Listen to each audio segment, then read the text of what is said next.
Cari maklumat dan berita politik yang bebas, kupasan yang tepat, panas. Dapatkannya secara eksklusif hanya di Jom Channel. Komitmen kami, pentasan berita Isnin hingga Jumaat.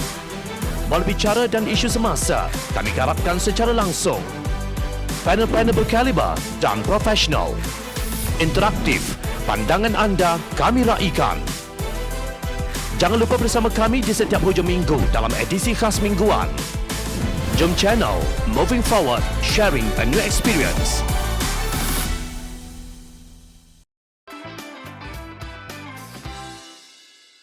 Melayu Marhain dihalau dari segitiga emas Kuala Lumpur. Apabila terjadi pembangunan semula bandar, maka yang menjadi mangsa biasanya ialah rakyat Marhain, penduduk asal kawasan berkenaan. Yang akan ketawa mengaut keuntungan berganda ialah kartel-kartel hartanah dan pemaju. Kejadian sedemikian dikatakan sering berlaku di Amerika Selatan seperti di Colombia atau di Brazil. Di sana penduduk kaum asal dipinggirkan oleh kaum pendatang dari Eropah. Akibatnya penduduk asal menjadi penghuni bawah jambatan dan kawasan terminggir yang dipanggil slum atau dalam bahasa Melayu setinggan. Mereka tinggal di situ tanpa kemudahan elektrik, air dan sistem pembuangan sampah sehingga ke suatu masa kerajaan ingin membangunkan kawasan berkenaan dan rakyat Marhain itu dihalau lagi.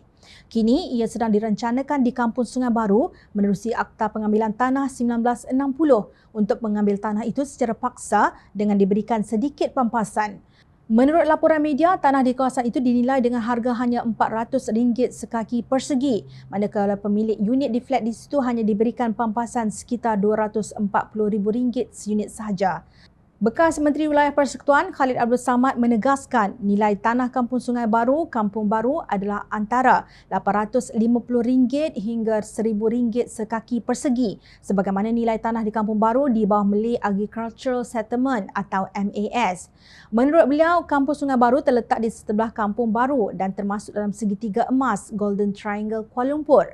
Ia tidak mempunyai sekatan-sekatan seperti MAS yang cukup ketat, misalnya tidak boleh dimiliki oleh orang bukan Melayu, malah nak sewa pun kena orang Melayu. Nak sewa rumah bangunan dalam kawasan MAS pun mesti orang Melayu. Itu sekatan-sekatan yang cukup berat, kata Khalid seperti dipetik Malaysia Deadline. Tetapi Kampung Sungai Baru hanya memiliki leasehold, kata Khalid. Katanya beliau pernah menawarkan harganya dalam lingkungan RM850 ke RM1,000 sekaki persegi ketika memegang jawatan sebagai Menteri Wilayah Persekutuan Kerajaan Pakatan Harapan dahulu. Khalid berkata demikian ketika mengemukakan usul tergempar di bawah Perkara 18-2 di Dewan Rakyat yang bersidang di Kamar Khas petang semalam. Turut hadir ialah wakil-wakil rakyat dari Kuala Lumpur dan dijawab oleh Menteri Wilayah Persekutuan Kuala Lumpur, Datuk Seri Syahidan Kasim. Kerana membuat tawaran tersebut, Khalid dicerca pelbagai pihak termasuk bekas Perdana Menteri, Datuk Seri Najib Razak yang berkata tanah di sebelah Kampung Baru iaitu di KLCC bernilai RM3,000 sekaki persegi. Dahulu saya dituduh brokerlah nak halau Melayu dari bandar tuntut harga RM3,000 sekaki persegi. Ini semua mainan politik yang sonsang dan tidak bertanggungjawab. Saya tidak hendak buat kerja-kerja macam itu ya. Ini bukan cara kita, kata Khalid dalam usulnya petang semalam. Khalid ketika mengemukakan usul itu berkata kerajaan perlu adil dalam pengambilan tanah ini dan jangan membiarkan pihak pemaju yang kaya raya berunding dengan pemilik tanah yang miskin. Jika ini berlaku, perundingan yang tidak setara akan berlaku dan kerajaan kena campur tangan. Jika ini berlaku, pemilik akan menjadi sayur kepada pemaju. Jadi kena win-win, kata Khalid yang merupakan bekas Menteri Wilayah Persekutuan yang menjaga kepentingan Kampung Baru sebelum ini.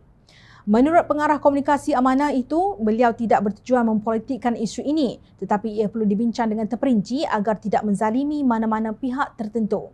Tetapi apa yang kita nak tegaskan ialah bahawa tugas kerajaan adalah untuk menentukan bahawa golongan yang susah, golongan Marhain tidak diambil kesempatan oleh pemaju apabila dilakukan urban redevelopment ini. Kerana biasanya bila dilakukan urban redevelopment ataupun pembangunan semula bandaraya ataupun kawasan bandar itu, kawasan-kawasan yang dibangunkan kembali adalah kawasan-kawasan yang diduduki oleh golongan yang susah. Bukan golongan yang duduk dalam kondominium yang sudah 40 tingkat dan 30 tingkat dan sebagainya.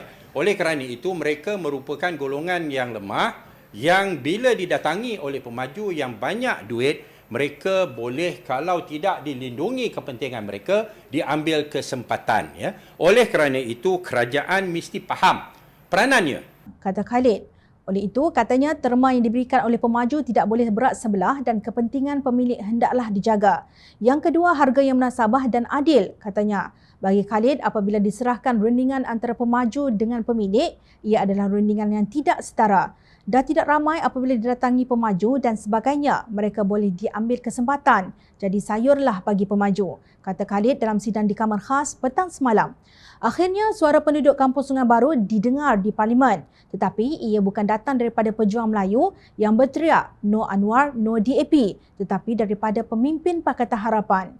Dalam hubungan ini, Mahkamah Akhirat amat relevan. Pemimpin yang zalim akan diadili di hadapan Mahkamah Allah Subhanahu Wa Taala.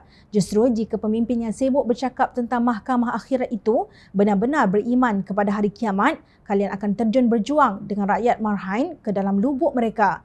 Bukan bersekongkol dengan pemaju atau jadi syaitan bisu. Ada berani.